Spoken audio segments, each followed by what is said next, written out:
Assalamualaikum warahmatullahi wabarakatuh. Perkenalkan, nama saya Hari Nugra Saputra. Di sini saya akan menjelaskan terkait authentic happiness.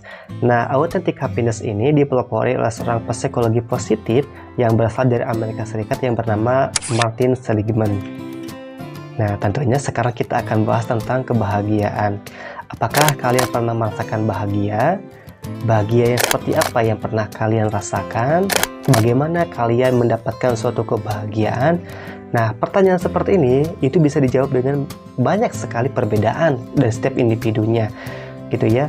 Dan kita juga sepakat bahwasanya setiap manusia itu mengharapkan dan menjadikan bahagia ini sebagai tujuan hidupnya, baik bahagia yang sementara, yang sifatnya itu hanya duniawi saja, ataupun bahagia yang kekal abadi, hakiki, gitu ya, yaitu bahagia ketika kita di akhirat nanti.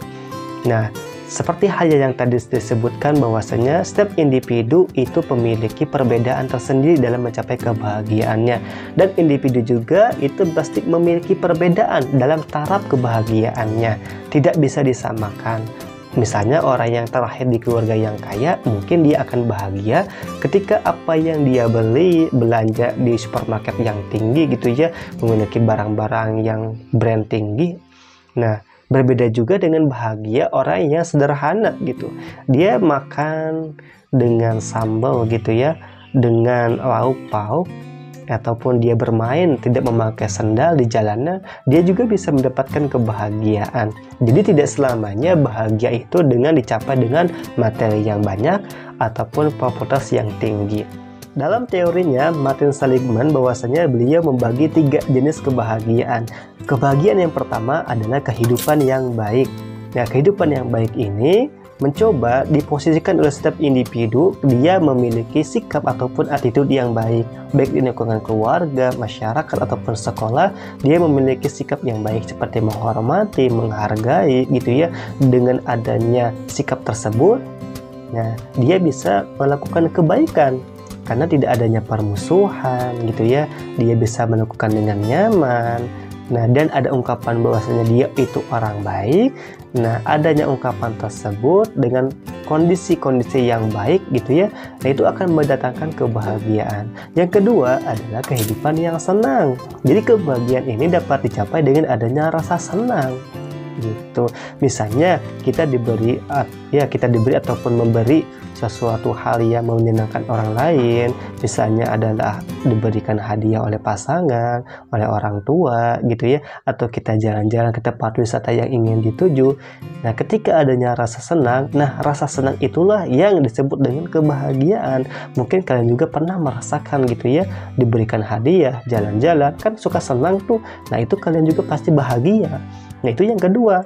Nah, jadi untuk kehidupan yang senang, kehidupan yang baik, itu sifatnya subjektif gitu, bisa dirasakan oleh individu, dan juga penilaiannya adalah penilaian subjektif. Tapi yang ketiga adalah kehidupan yang bermakna. Nah, kehidupan yang bermakna ini adalah kehidupan yang memiliki kebahagiaan sifatnya objektif, yang mana setiap manusia itu mencoba memposisikan dirinya gitu ya untuk selalu bahagia gitu. Apa yang dia terima, apa yang dia dapatkan, sejatinya dia bahagia dengan hal tersebut gitu. Nah, jadi tidak ada ungkapan yang misalnya gitu ya menghina Tuhan gitu, karena menyesali apa yang dia dapatkan, apa yang dia terima, apa yang Allah ciptakan kepada dirinya dengan takdirnya gitu ya, dia menyesali, dia bahkan menghina Tuhan. Kenapa saya dilahirkan seperti ini gitu, kenapa saya berbeda dengan orang lain gitu. Nah, itu berbeda. Makanya kehidupan yang bermakna ini bukan hal yang seperti itu, tapi dia mencoba memposisikan dirinya gitu ya dengan selalu bahagia. Dia bersyukur apa yang dia dapatkan, apa yang dia raih, nah dengan rasa bahagia tanpa adanya rasa menyesal. Makanya ketiga poin ini gitu ya, 3 poin bahagia ini disebut dengan authentic happiness gitu. Jadi kata Seligman bahwasanya authentic happiness itu adalah kebahagiaan secara menyeluruh yang merupakan kristalisasi nilai-nilai kualitas hidup seseorang. Nah, ada pun beberapa indikator tentang authentic happiness. Salah satunya adalah being happy.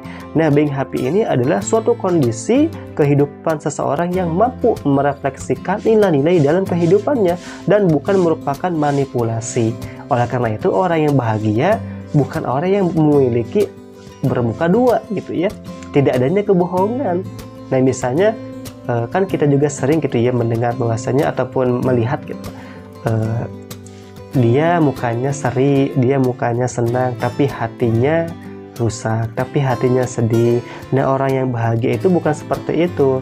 Kalau mukanya senyum, kalau mukanya senang gitu ya, terpancarkan ada aura positif dalam mukanya, pasti suasana hatinya bahagia gitu. Tidak ada manipulasi dalam hal kebahagiaan. Oleh karena itu ditegaskan kembali bahwasanya ya, dalam mencapai kebahagiaan bukan melulu dari harta yang banyak, bukan melulu dari popularitas, ataupun bukan melulu gitu ya dari kesuksesan, tapi kita bisa membangun kebahagiaan itu dari awal gitu ya. Nah, kebahagiaan akan mendatangkan kesuksesan, bukan kesuksesan baru kita bisa bahagia, bukan seperti itu.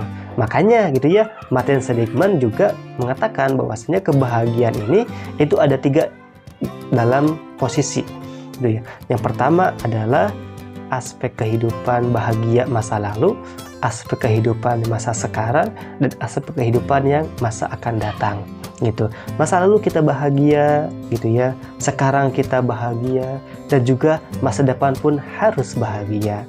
Tentunya kebahagiaan itu akan selalu ada pada diri kita jika kita bisa bahagia. Tentunya manusia akan selalu bisa bahagia karena manusia merupakan makhluk yang unik yang bisa mendatangkan kehidupan untuk mencapai kebahagiaan tertentu dengan cara tertentu, dengan cara yang berbeda. Dalam taraf kehidupan yang berbahagia itu pun pasti memiliki perbedaan dari setiap masing-masing individunya.